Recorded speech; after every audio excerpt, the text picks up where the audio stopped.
Herkese merhabalar. Bugün sizlere çok pratik, aynı zamanda da kıyır kıyır bir mayasız poğaça tarifi hazırladım. Ani gelen misafirinize ya da pazar kahvaltısına çok kısa sürede yapabileceğiniz şöyle de altı susamlı, kıyır kıyır çok lezzetli bir poğaça tarifi oluyor. Hemen detaylarına geçiyorum. Hepinize iyi seyirler dilerim. İlk olarak mayasız poğaçamızın hamurunu hazırlayalım. Bunun için uygun bir kaseyi alıyorum ve içerisine ilk olarak 2 tane orta boy yumurtamı aktarıyorum. 1 su bardağından 1 parmak eksik olacak şekilde sıvı yağı da ekledikten sonra şimdi de içerisine 1 su bardağı olacak şekilde sulu kıvamlı yoğurt ilave ediyorum. Bu mayasız poğaça tarifimin içerisinde katı yağ yok. Sadece sıvı yağ ile yapıyorum. Şöyle yoğurdu da ekledikten sonra 1 tatlı kaşığı tuzumu ve 1 yemek kaşığı da şekeri ilave ettim. Burada 1 paket kabartma tozu ve 1 çay kaşığı kadar da karbonat var. Onları da ekledikten sonra 1 dolu yemek kaşığı üzüm sirkesini üzerine ekleyerek tüm bu malzemeleri güzelce pürüzsüz bir kıvam elde edinceye kadar karıştırıyorum. Poğaça hamurum için 200 mililitrelik bir su bardağıyla ilk olarak toplamda 3 su bardağı kadar unumu ekledim. Unu ekledikten sonra elimle yoğurarak poğaça hamurumu hazırlamaya başlıyorum.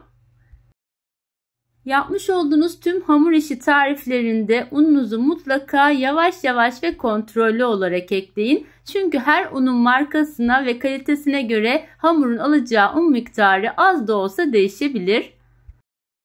Şimdi 4. bardak unumu da yanıma almıştım. Onu da yavaş yavaş ekleyerek poğaçamın hamurunu elimle yoğurmaya devam ettim. Ben bu tarifimde toplamda 4 su bardağı un kullandım. Hamurumuz da böyle ele yapışmayan yumuşak kıvamlı bir hamur olacak. Şöyle kase içerisinde toparladıktan sonra da hamurumu tezgahımın üzerine alarak tezgah üzerinde de 1-2 dakika kadar yoğurarak özlü pürüzsüz bir kıvam elde ettim.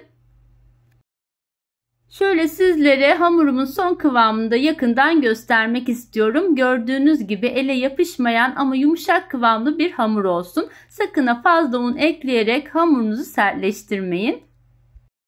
Şimdi hiç bekletmeden mayasız bir hamur olduğu için bezelere ayırıyorum. Şöyle gelişigüzel keserek toplamda 17 tane parçaya ayırdım.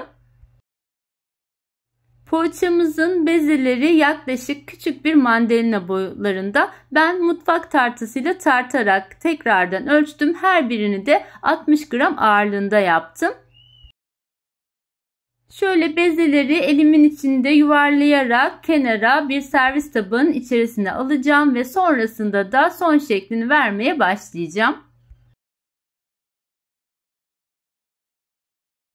Evet, tüm bezeleri ilk olarak bu şekilde yuvarlayıp hazırladığımızda yapması daha pratik olacaktır. Şimdi diğer malzemeleri de size göstermek istiyorum. Bu poğaçayı kaplamak için şöyle 1 su bardağı kadar kavrulmuş susam kullandım. Bu arada bu susamın tamamı fazla geldi. 1 çay bardağı da yeterli olacaktır. Burada da 1 tane yumurtanın sarısı ve beyazı var. Ayrı ayrı kaselerin içerisine aldım. Yumurta hassasiyetiniz varsa şöyle 2-3 damla kadar limonu da karıştırarak akını güzelce çırparsanız yumurta kokmayacaktır. Ben bugün poğaçalarımın içerisine beyaz peynir ve lor peyniri karışımı kullandım. Seviyorsanız içerisine dereotu ya da maydanoz da karıştırabilirsiniz. Evet, sıra geldi bu pratik poğaçalara şekil verme işlemine. Şöyle elimle güzelce genişletip yuvarlak bir şekilde açtıktan sonra tam orta kısmına gelecek şekilde peynirli iç harcımı yerleştiriyorum ve sonrasında da uç kısımlarını yukarı doğru katlayıp bu şekilde kapatarak poğaçamı tekrar yuvarlayıp kenara alıyorum. Ben ilk aşamada tüm poğaçaların ortasını peynirle doldurup yuvarlayıp kenara aldım ve en son aşamada susama buladım. Bu şekilde önceden hazırladığınızda elinizde çok fazla susama bulaşıp etrafa dağılmayacaktır.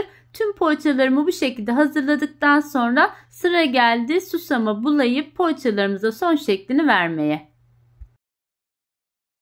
Evet, yuvarlamış olduğum poğaçalarımın bu alt kısmını ilk olarak yumurta akına batırıyorum ve sonrasında da kavrulmuş susamın içerisine alarak şöyle güzelce alt kısmını ve poğaçamın da böyle yarısına gelecek kadar olan kısmını susama bulayarak yağlı kağıt serili olan fırın tepsime aralıklı olarak diziyorum.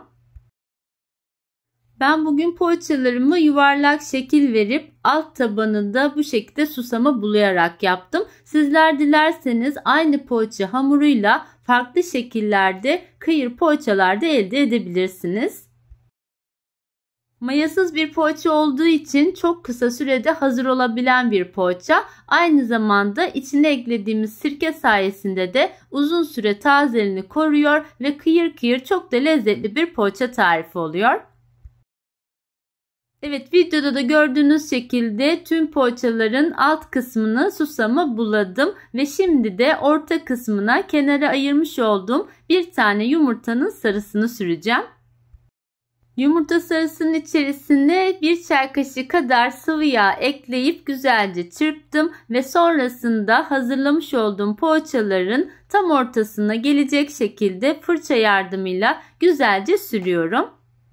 Yumurta sarısını eklemiş olduğunuz sıvı yağ poğaçalarınızın parlak bir görünümde olmasını sağlayacak. Bunu da ayrıca sizlere belirtmek isterim. Evet, poğaçalarımız artık fırına girmeye hazır. Poğaçalarımızı önceden 5 dakika ısıtmış olduğumuz fırının orta rafında 180 derecede ve alt üst ayarda pişireceğiz. Evet, benim poğaçalarım fırınımın ayarına göre toplamda 30 dakikada bu şekilde nar gibi kızardılar ve artık pişen poğaçalarımı fırından çıkartıyorum. Sizler de lütfen kendi fırınınızın ayarına göre poğaçalarınızı kontrollü olarak pişirin.